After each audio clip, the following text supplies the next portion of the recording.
শিল্পী সমাজৰ আকৌ এটি দুখবৰ। অভিনেতা কিশোৰ দাস হেল্থ চিটি হস্পিটেলত অতি সংকটজনক অৱস্থা।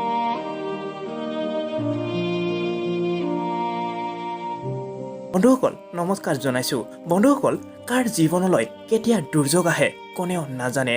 সিদিনালৈকে বিভিন্ন মিউজিক ভিডিঅ'ত অভিনয় কৰি থকা অভিনেতা কিশোৰ দাস আজি শয্যাগত। অতি সংকটজনক অৱস্থাত দুৰাৰোগ্য কৰ্কট ৰোগত আক্ৰান্ত হৈ বৰ্তমান অভিনেতাজন গুৱাহাটী মহানগৰীৰ হেল্থ চিটি হস্পিটেলত চিকিৎসাধীন হৈ আছে। মাত্ৰ 28 বছৰীয়া অভিনেতা কিশোৰ দাসে অতি কম বয়সতে জনপ্ৰিয়তা অৰ্জন কৰিবলৈ সক্ষম হৈছে। কিন্তু শেহতীয়াকৈ কিশোৰৰ এই অৱস্থাৰ কথা জানিব পাৰি এই অভিনেতাজনৰ ওচৰত সহায়ৰ হাত আগবঢ়াইছে হাৰ্টথ্ৰব জুবিন গাৰ্গে। জনপ্ৰিয় অভিনেতা কিশোৰ দাসৰ উন্নত চিকিৎসাৰ বাবে মুম্বাইলৈ যোৱাৰ সম্পূৰ্ণ দায়িত্ব ল'লে জুবিন গাৰ্গ আৰু জয়ন্ত কাকতিয়ে। পুনৰ এবাৰ মহানুভৱতাৰ পৰিচয় দাঙি ধৰিলে হাৰ্টথ্ৰব জুবিন গাৰ্গে।